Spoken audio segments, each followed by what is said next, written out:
ACES interviews. Conversations to empower. Introducing Crow Miller. Hello and welcome to ACES interview. Conversation to empower. I'm the coach and speaker, and today I'm joined by Crow Miller. Crow is an artist, healer, and teacher of many spiritual disciplines. As a person of ancestry, he embodies the intersectionality of personal wisdom and empowerment. As a trans and two-spirit person of color, his identity informed his approach to working with all of the souls he comes across. Crow and his partner run a hybrid school for mystic singers and empaths, teaching them reciprocity and home in on their unique language with spirits. Thank you for joining me, Crow. I've been following your work for a while and love that much of your coaching and consulting has a spiritual element. I was wondering what was the most important part of your spiritual journey so far.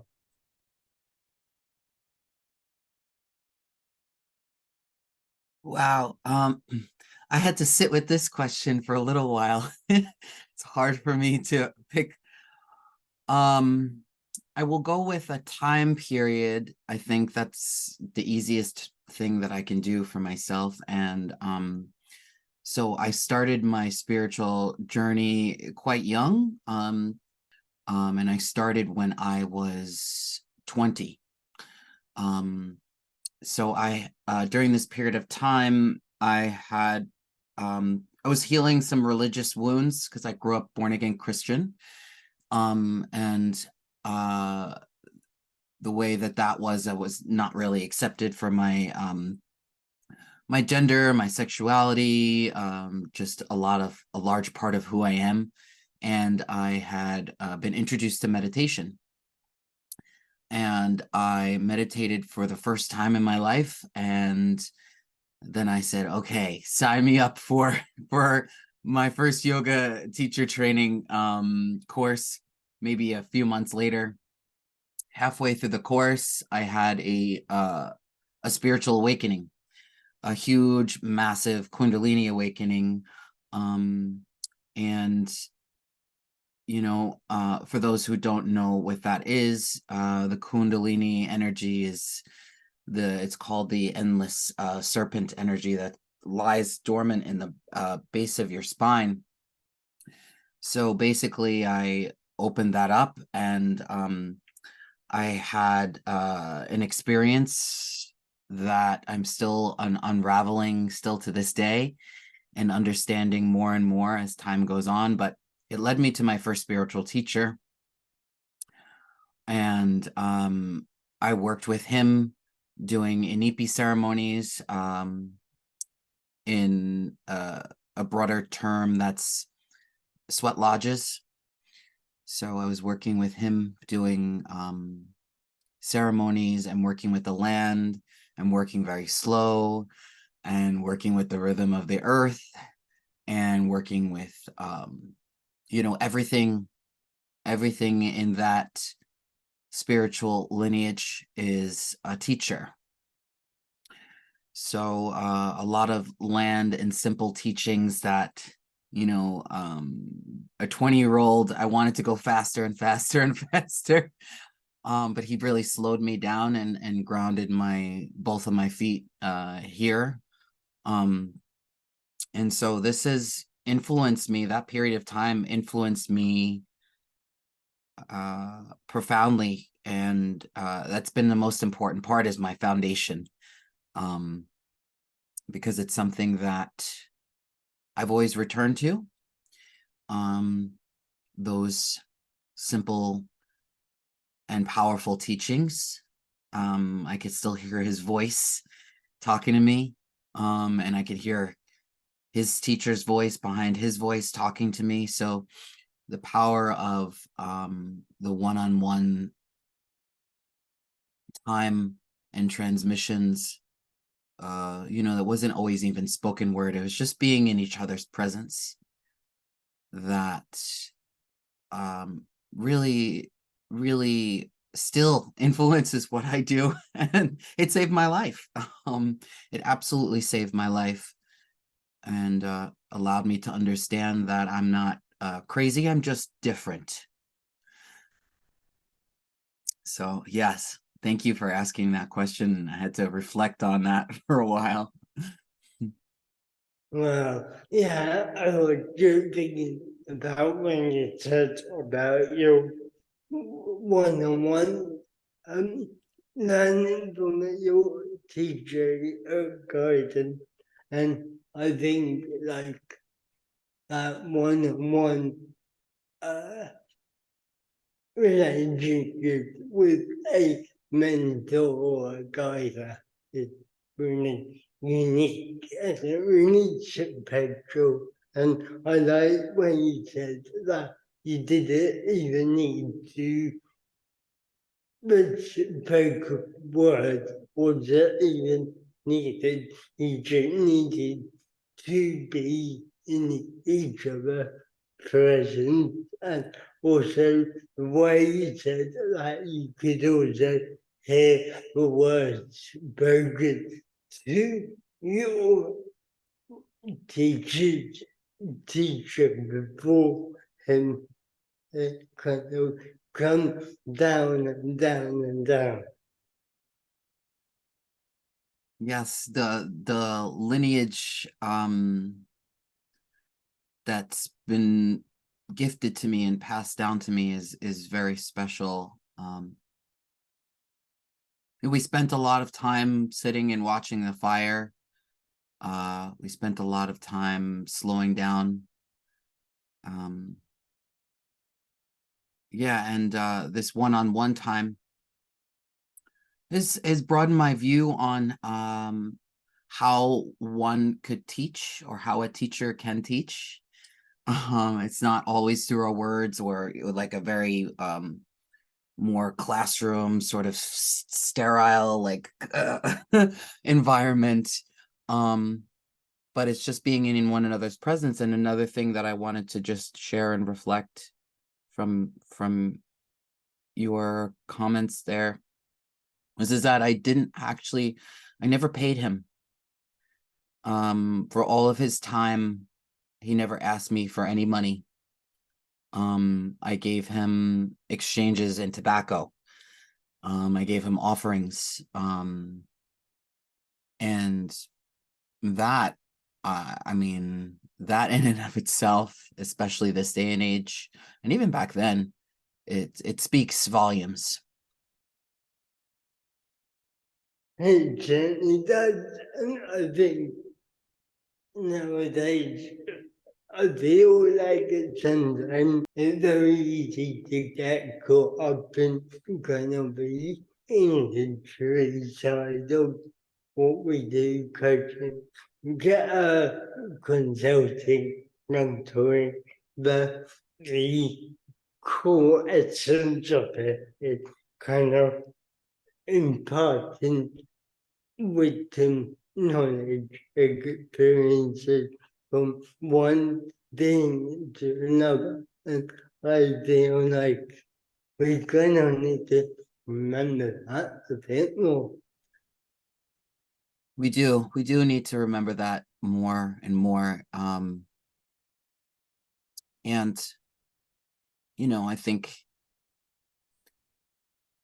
bringing it down to the interpersonal level, in the human level, I think that also sometimes money can create more than just a access barrier. It can create an authoritarian barrier.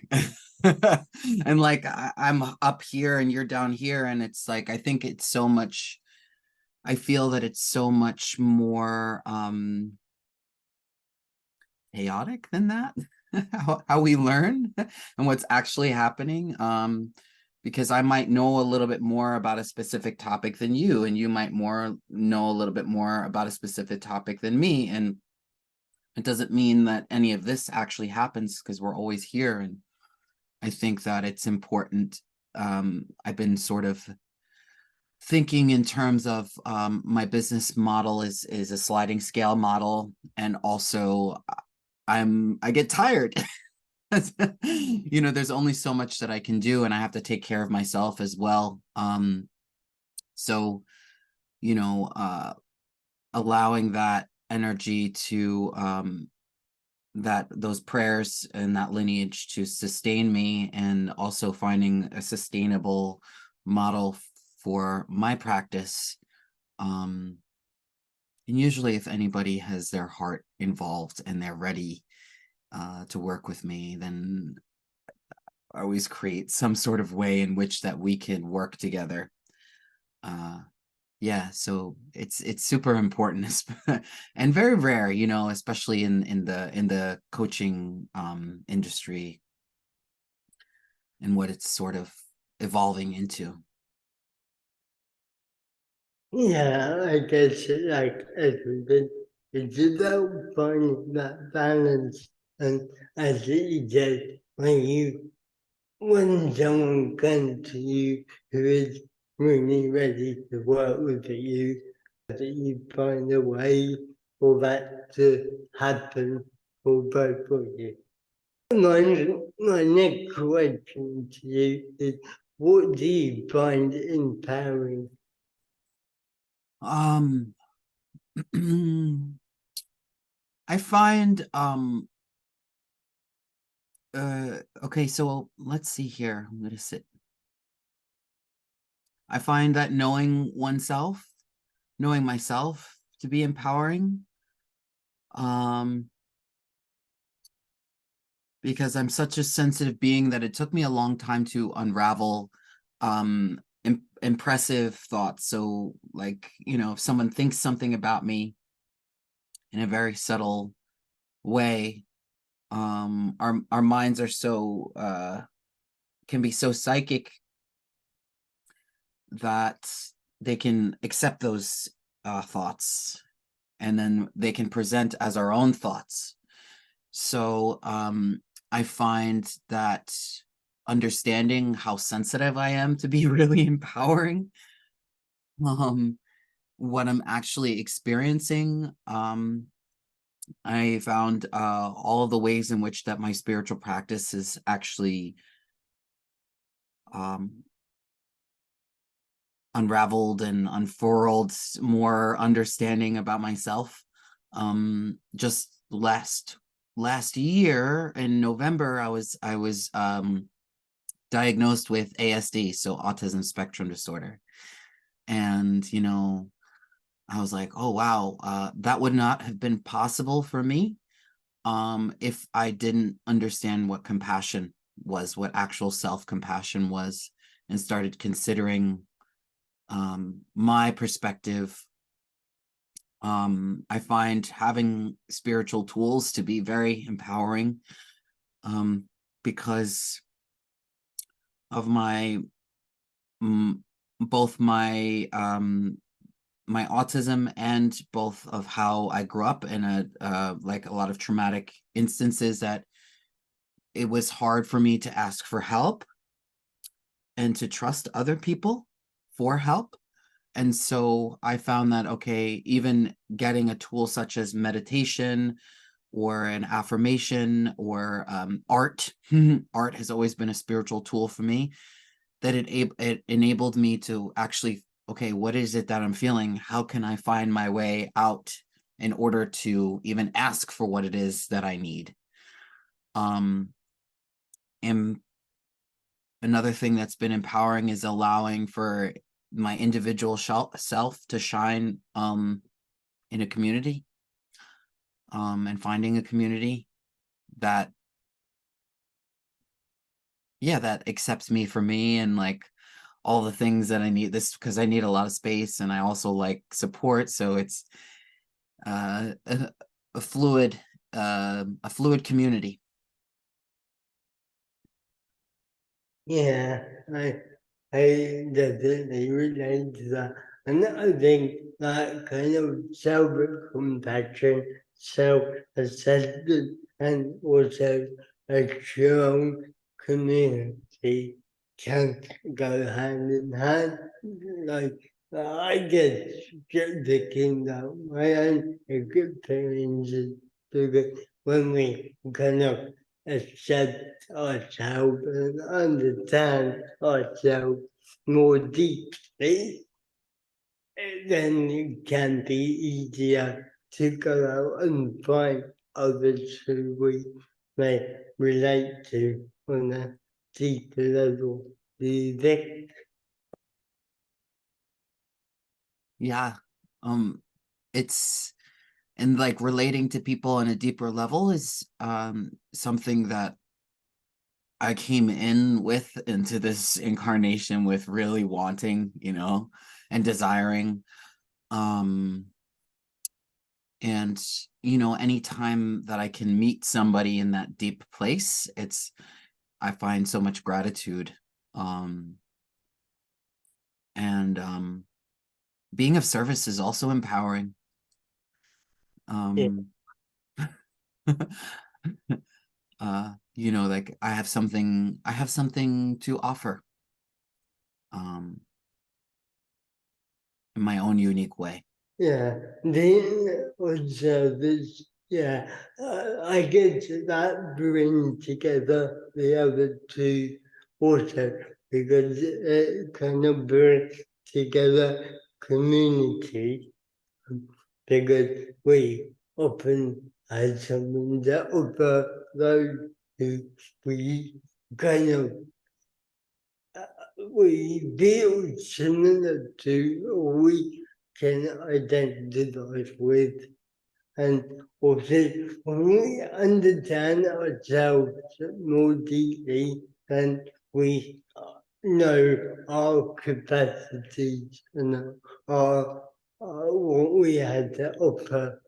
I guess we can understand that more deeply. I don't know if that makes sense, but that's just what came to me when you said what you said. Yeah, it's like it reminds me of the infinity symbol.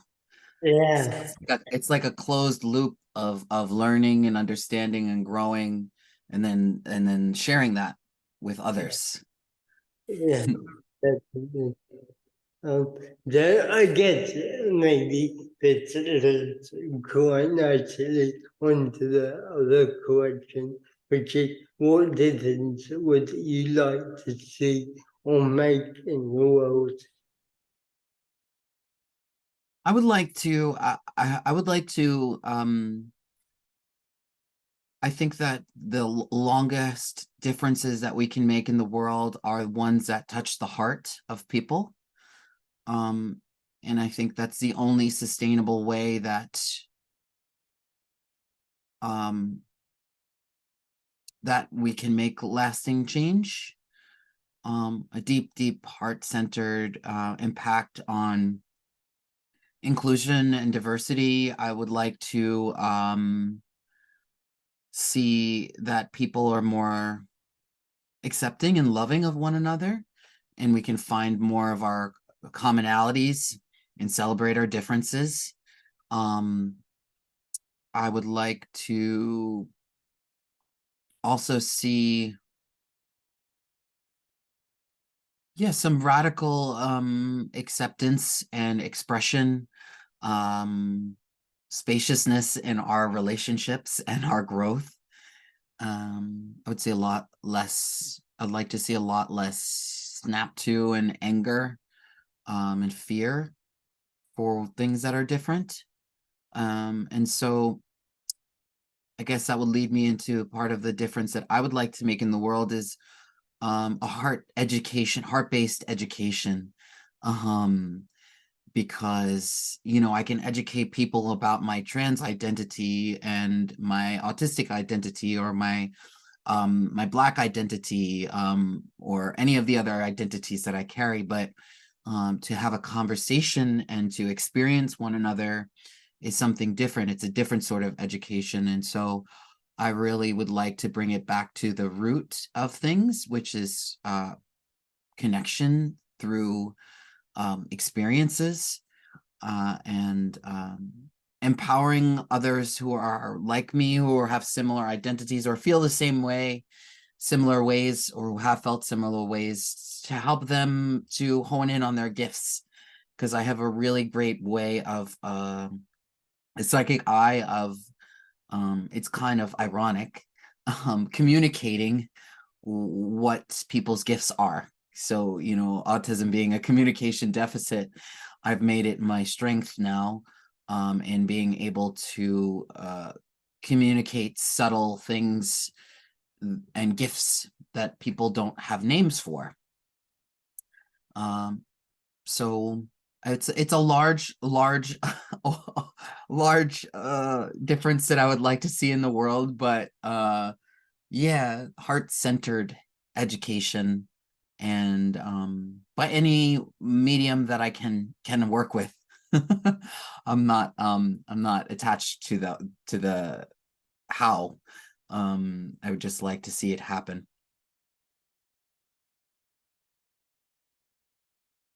Yeah, I think a lot of us could do it more heart-to-heart education. Okay, we often get that in our minds a lot, especially with social media.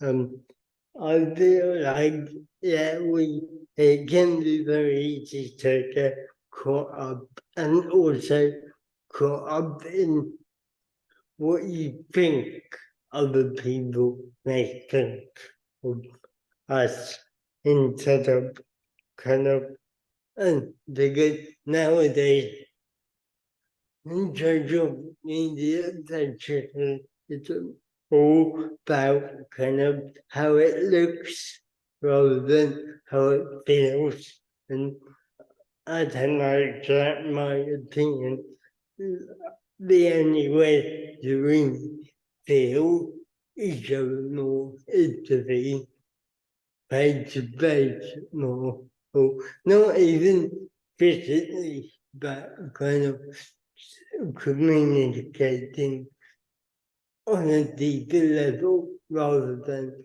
watching people and making up what we think about each other. I don't know. Yeah, yeah. There's a lot of uh, I've been thinking about this. There's a lot of illusions going on. It's like perception, illusion, and then we have our own delusions that are going on in our mind. And you know, social media is just like any other tool.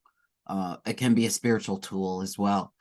And how it all just how we use it and how we relate to it and how other people are using it.